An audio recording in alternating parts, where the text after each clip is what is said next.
አዲሱን ሕግ ተከትሎ ዜግነታቸውን የሚቀይሩ አሜሪካውያን ተበራክተዋል ስለመባሉ፣ ፕሬዝዳንት ትራምፕ በኢራን ላይ የከፋ ጥቃት እሰነዝራለሁ ስለማለታቸው፣ የሊባኖሱ ጠቅላይ ሚኒስትር የሀገሪቱ ሁኔታ እጅግ አሳሳቢ ሆኗል ስለማለታቸው፣ የመካከለኛው ምስራቅ ግጭት በአፍሪካ ሀገራት የገንዘብ ምንሳሬ ላይ ጫና ስለማሳደሩ፣ በነዳጅ እጥረት ምክንያት አላስፈላጊ የጉዞ ፕሮግራሞች እንዲሰረዙ ማሳሰቢያ ስለመሰጠቱ፣ መጽሐፍ ቅዱስን በመቅደድ ለምግብ መጠቀሚያነት ሲጠቀም ነበር የተባለ ሻይ ቤት ሰራተኛ በቁጥጥር ስር እንዲውል ስለመደረጉ፣ እነኚህን ዜናዎች ከብርሃን ቲቪ አሁን ትሰማላችሁ። ዜናና ዝግጅቶቻችን በፍጥነት እንዲደርሷችሁ ገጻችንን ሰብስክራይብ፣ ላይክ፣ ሼር፣ ኮሜንት እንድታደርጉ እንዲሁም የማንቂያ ደወሉን እንድታበሩ በአክብሮት እንጋብዛለን።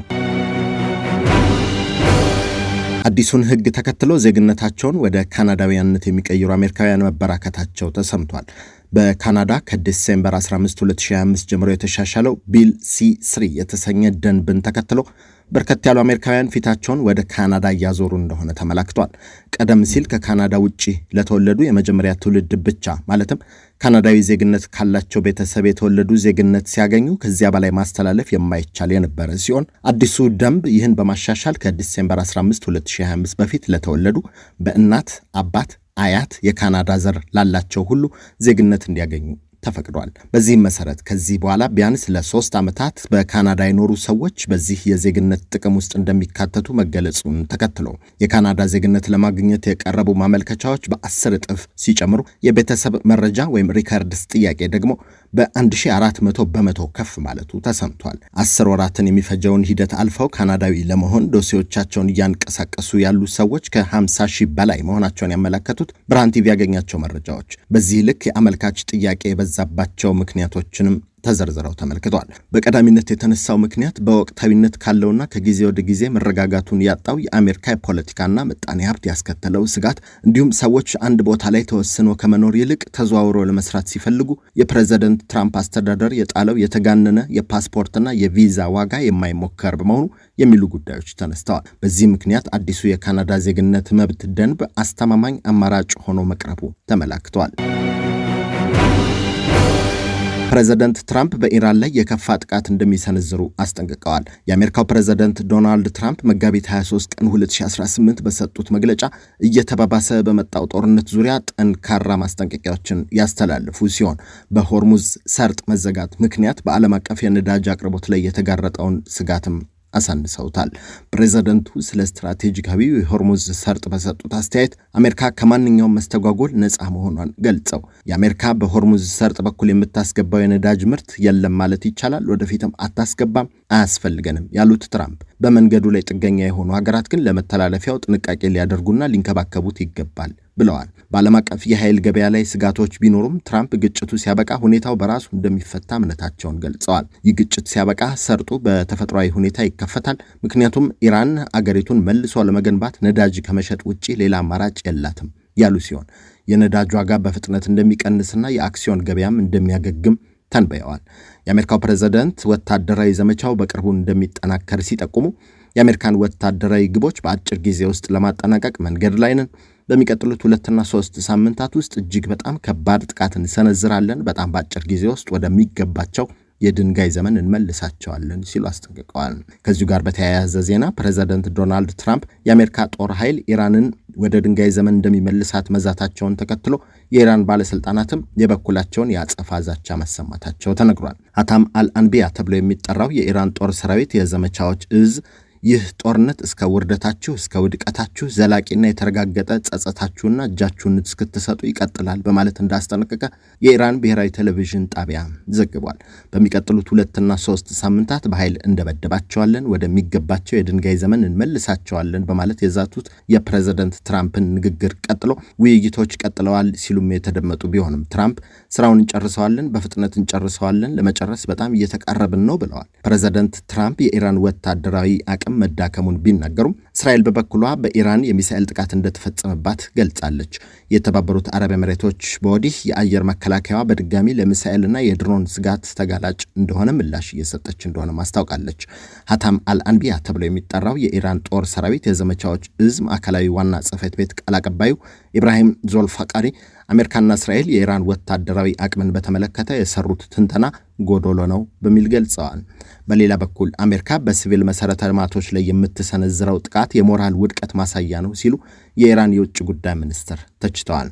የኢራኑ የውጭ ጉዳይ ሚኒስትር ሰኢድ አባስ አራቅቺ አሜሪካ በኢራን የመሰረተ ልማቶች ላይ የሰነዘረችው ጥቃት የሞራል ውድቀት ማሳያ ነው ሲሉ ተችተዋል። ኢራንንም ወደ ኋላ እንድትል አያስገድድም ማለታቸው ተሰምቷል። ሚኒስትሩ በቀድሞው ስሙ ትዊተር አሁን ኤክስ በሚል የሚጠራው ገጻቸው ላይ ባወጡት አጭር ጽሑፍ ያልተጠናቀቁ ድልድዮችን ጨምሮ የሲቪል ተቋማትን ማጥቃት ኢራናውያንን እጃቸው እንዲሰጡ አያስገድድም ብለዋል። እንዲህ ያሉ ድርጊቶች በተቃራኒው ግራ የተጋባ ጠላትና የሽንፈትና የሞራል ውድቀት ማሳያ ናቸው ሲሉም አክለዋል። መጋቢት 24 ቀን 2018 በቴህራን አቅራቢያ ካራጅ ከተማ የሚገኘውን B1 የተባለ በቅርብ ጊዜ የተገነባ ግዙፍ ድልድይ ኢላማ ያደረገ የአሜሪካና የእስራኤል የጋራ ጥቃት ቢያንስ 8 ሰዎችን ሕይወት መቅጠፉና ሌሎች በርካቶችንም ለጉዳት መዳረጉ ተዘግቧል። ድልድዩንም ለሁለት ቆርጦታል። እያንዳንዱ ድልድይና ሕንፃ ከበፊቱ የበለጠ ጠንካራ ሆኖ እንደገና ይገነባል። ዳግም የማያገግመው ግን የአሜሪካ ዝና ላይ የደረሰው ጉዳት ነው ሲሉ የውጭ ጉዳይ ሚኒስትሩ ገልጸዋል። የአሜሪካው ፕሬዝዳንት ዶናልድ ትራምፕ መጋቢት 23 በሰጡት መግለጫ የአሜሪካ ወታደራዊ ግቦች በአጭር ጊዜ ውስጥ በማጠናቀቅ ላይ ነን። በሚቀጥሉት 2 እና 3 ሳምንታት ውስጥ እጅግ ከባድ ጥቃት እንሰነዝራለን። በጣም በአጭር ጊዜ ውስጥ ወደሚገባቸው የድንጋይ ዘመን እንመልሳቸዋለን ብለው መዛታቸውም ይታወሳል።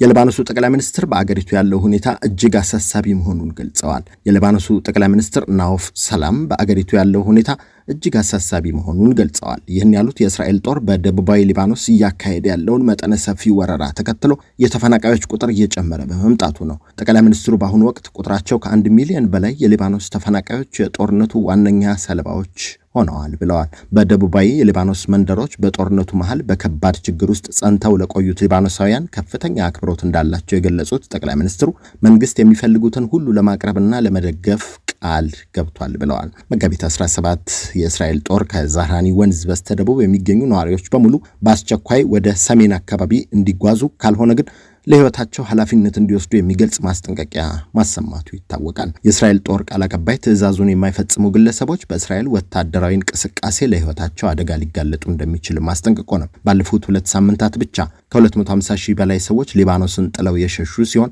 ይህም ከየካቲት ወር መጨረሻ አንጻር የ40 በመቶ ጭማሪ መሆኑ ነው። እስከ መጋቢት 8 ቀን ድረስ ግማሽ ያህሉ ህፃናት የሆኑ ከ125 ሺህ በላይ ሰዎች ድንበር አቋርጠው ወደ ሶሪያ ገብተዋል ተብሏል። ከነዚህ ውስጥ አብዛኛዎቹ በሶሪያ የእርስ በርስ ጦርነት የሸሹ ሶሪያውያን ሲሆኑ በግምት 7000 የሚሆኑት ደግሞ የሊባኖስ ዜጎች ናቸው። እስራኤል ሊባኖስን በየካቲት 23 2018 ከወረረች ወዲህ 1318 ሰዎች በተለያዩ ጥቃቶች መገደላቸውና 3935 መቁሰላቸው ይነገራል። የመካከለኛው ምስራቅ ግጭት በአፍሪካ ሀገራት የገንዘብ ምንዛሬ ላይ ጫና ማሳደሩ ተነግሯል። በሞሮኮ ይፋ የተደረገው ሰነድ እንደሚያመለክተው በጦርነቱ ሳቢያ የአፍሪካ ኢኮኖሚ እያደረሰ ያለውን ጉዳት እንዳመለከተ የዶይቼ ቬለ ዘገባ አመልክቷል።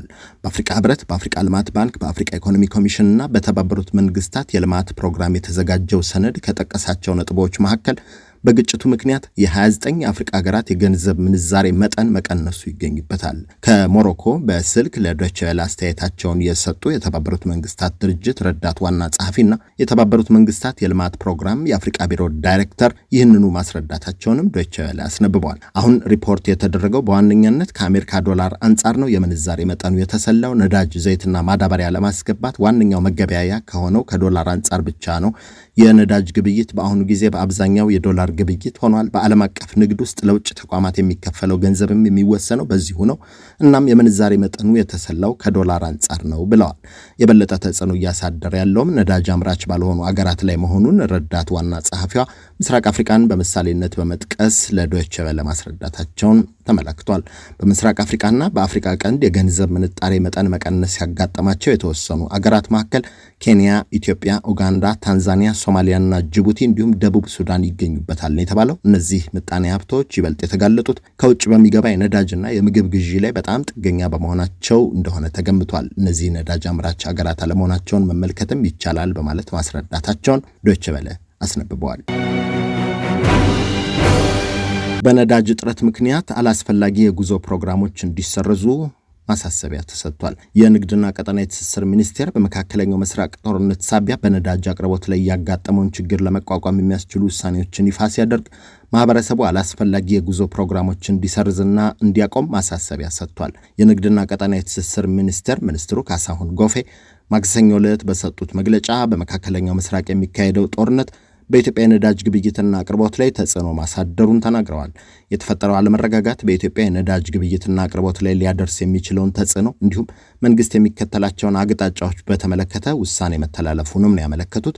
በዚህም ማህበረሰቡ ነዳጅን በቁጠባ እንዲጠቀም፣ አላስፈላጊ የጉዞ ፕሮግራሞች እንዲሰርዝና እንዲያቆም፣ የታዳሽ ኃይል አማራጮችን የመጠቀም ስልት እንዲከተል፣ የእግር ጉዞን ባህል እንዲያጎለብት፣ የህዝብ ትራንስፖርት እንዲጠቀምና በነዳጅ ግብይት ላይ የሚስተዋሉ ህገወጥ ድርጊቶችን በማጋለጥ ከመንግስት ጋር ተባብሮ እንዲሰራ ጥሪ አቅርበዋል። በተያያዘ ዜና የዓለም ነዳጅ ዋጋ በከፍተኛ ሁኔታ በመጨመሩ የዋጋ ማስተካከያ ለማድረግ መገደዱን የንግድና ቀጠናዊ ትስስር ሚኒስቴር አመልክቷል። በመካከለኛው ምስራቅ የተከሰተውን ጦርነት ተከትሎ የዓለም የነዳጅ ዋጋ በከፍተኛ ሁኔታ በመጨመሩ የዋጋ ማስተካከያ መደረጉን ያወሳው ሚኒስቴር መስሪያ ቤቱ በዓለም አቀፍ ወቅታዊ ሁኔታዎች ምክንያት የተከሰተው የነዳጅ አቅርቦትና የዋጋ ማስተካከያን በሚመለከት ባወጣው መግለጫ ሁኔታው ከቀን ወደ ቀን ይሻሻላል ተብሎ ቢጠበቅም ነገሮች በመካረራቸው ምክንያት በነዳጅ አቅርቦት ላይ እጥረት ከመፈጠሩም በላይ የአንዳንድ የነዳጅ ምርቶች ዋጋ በከፍተኛ ሁኔታ መጨመሩን አውስቷል። ኢትዮጵያ ከውጭ አስገብታ የምትጠቀማቸው በመንግስትና በመንግስት ስምምነት እንዲሁም በዓለም አቀፍ ግልጽ ጨረታ የሚከናወን መሆኑን ያመለከተው መግለጫው በዚሁም መሰረት 60 በመቶ ነጭ ናፍጣና 100 በመቶ የአውሮፕላን ነዳጅ ከኩዌት መንግስት፣ ቀሪው 40 በመቶ ነጭ ናፍጣ እንዲሁም 100 በመቶ ቤንዚንና ጥቁር ናፍጣዎች በጨረታ የሚቀርቡ ናቸው ብሏል። ከኩዌት መንግስት ጋር የተደረሰው ኮንትራት ከጃንዋሪ 1 2026 እስከ ዲሴምበር 31 2026 የሚዘልቅ ሆኖ ከመጫኛ ወደብ እስከ ጅቡቲ ድረስ ያለው የሎጂስቲክስ ዋጋ ለሁለቱም ምርቶች በበርሜል $9 ከ25 ሆኖ በየዓመቱ የሚደረግ ድርድር እንደሚወሰን ያመለከተው መግለጫው በወቅታዊነት በጨረታ አሸናፊ የሆነው ቪቶል የተባለው ኩባንያ ለነጭ ናፍጣ $13 ከ99 እንዲሁም ለቤንዚን $10 ከ99 ፕሪሚየም በማስከፈል በ360 ቀናት ዱቤ እያቀረበ እንደሚገኝ ተመላክቷል። በዚህ ተመን መሰረት በየካቲት ወር የኩዌት ነጭ ናፍጣ ወርሃዊ አማጋይ ዋጋ $86 ከ03 ሳንቲም ከፕሪሚየሙ ጋር ሲደመር $95 ከ28 ሂሳብ ሲገዛ ቢቆይም በጦርነቱ ምክንያት የኩዌት አቅርቦት በመዘጋቱ ለአጣዳፊ ግዢ በወጣው ጨረታ የተገኘው ፕሪሚየም ለአውሮፕላን ነዳጅ $86 ከ33 እንዲሁም ለነጭ ናፍጣ $92 ከ88 በበርሜል በመሆኑ ዋጋው እጅግ እንዲንር እንዳደረገ ሚኒስቴር መስሪያ ቤቱ ጠቅሟል። የዓለም 1/5 ድፍድፍ ነዳጅ የሚተላለፍበት የሆርሙዝ ባህር ሰርጥ በመዘጋቱ እንደ ሳዑዲ አረቢያ፣ ኩዌት፣ የተባበሩት አረብ ኤምሬትስና ኢራቅ ያሉ አገራት በቀን የሚያቀርቡት 140 ሚሊዮን በርሜል ነዳጅ በመቋረጡ ወደ አገራችን ይገባ የነበረ 120,000 ሜትሪክ ቶን ነጭ ናፍጣና 60,000 ሜትሪክ ቶን የአውሮፕላን ነዳጅ የጫኑ 3 መርከቦች በአረብ ባህረ ሰላጤ ላይ ቆመው እንደሚገኙም የሚኒስቴር መስሪያ ቤቱ መግለጫ አመልክቷል። ነጭ ናፍጣ በ139 ከ84 ሲሸጥ መንግስት 95 ብር፣ ቤንዚን በ132 ብር ከ18 ሳንቲም ሲሸጥ መንግስት 42 ብር ድጎማ ያደርግ እንደነበር ያወሳው መግለጫው መደበኛ አቅርቦቱ እንዳይቋረጥ ከተባራሪ ገበያ በከፍተኛ ዋጋ በመግዛት ለማቅረብ ጥረት እያደረገ ያለው መንግስት አሁን ላይ የድጎማ ጫናው ከ272 ቢሊዮን ብር በላይ እንደደረሰበት አመልክቶ አሁን ባለው ሁኔታ ድጎማውን በነበረበት መቀጠል አስቸጋሪ በመሆኑ አዲስ የዋጋ ማስተካከያ ማድረግ እንዳስፈለገ አመልክቷል። በዚህም መሰረት ቤንዚን 142 ብር ከ21 ሳንቲም፣ ኬሮሲን 151 ብር ከ39 ሳንቲም፣ ነጭ ናፍጣ 163 ብር ከ9 ሳንቲም፣ ቀላል ጥቁር ናፍጣ 163 ብር ከ98 ሳንቲም፣ ከባድ ጥቁር ናፍጣ በ160 ብር ከ68 ሳንቲም እንዲሁም የአውሮፕላን ነዳጅ 150 ብር ከ48 ሳንቲም። የቀጥታ ተጠቃሚዎች የነጭ ናፍጣ መሸጫ ዋጋ ደግሞ 210 ብር ሆኖ መተመኑን ሲያመለክት በ1 ሊትር ነጭ ናፍጣ ላይ 71 ብር እንዲሁም በቤንዚን ላይ 32 ብር ድጎማ እንደተደረገ ጠቅሷል። ቀደም ሲል ይፋ በተደረገው የነዳጅ ስርጭት ቅደም ተከተል መሰረት የነዳጅ ስርጭቱ እንዲከናወን ያመለከተው ሚኒስቴሩ ህብረተሰቡ ይህንን አስቸጋሪ ወቅት ለመሻገር በሚደረገው ጥረት ተገቢውን ድጋፍና ትብብር ያድርግልኝ ሲል ጥሪውን አስተላልፏል። መጽሐፍ ቅዱስን በመቅደድ ለምግብ መጠቅለያነት ሲጠቀም የነበረ የተባለ ሻይ ቤት ባለቤት በቁጥጥር ስር እንዲውል ተደርጓል። በኢትዮጵያ ፕላስቲክ ከረጢት አጠቃቀምን የሚከለክለው አዋጅ ተግባራዊ መሆን ከጀመረ ወዲህ ማህበረሰቡ እንደ ወረቀትና ጨርቅ ያሉ ተኪ ምርቶችን በስፋት መጠቀም መጀመሩ ተመላክቷል። ይሁን እንጂ በወላይታ ሶዶ ከተማ በአንድ የሻይ ቤት ውስጥ የታየ ድርጊት የብዙዎችን ቁጣ ቀስቅሷል ተብሏል።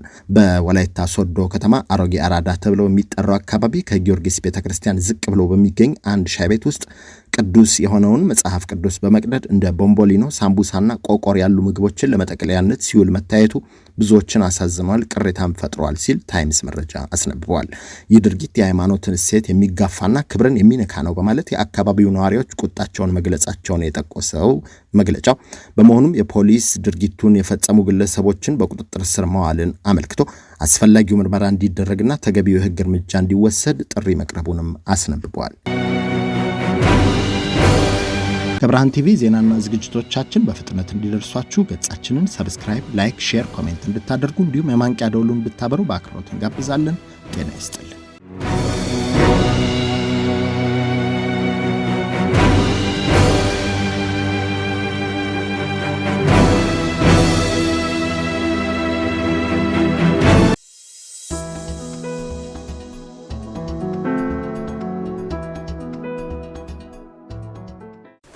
Are you a young person trying to figure out your next move? Or a young parent who needs real support, not just advice? We have built something for you. A community, a network, a place where you belong. And mentors who looks like you. Who have been where you are and want to help you get where you are going. Are you ready to take your first step? Go to sankofamentorship.org right now. Hit the Get Involved button and you can become a mentee, become a mentor, or involve as a volunteer. And let's build your future together. See you inside!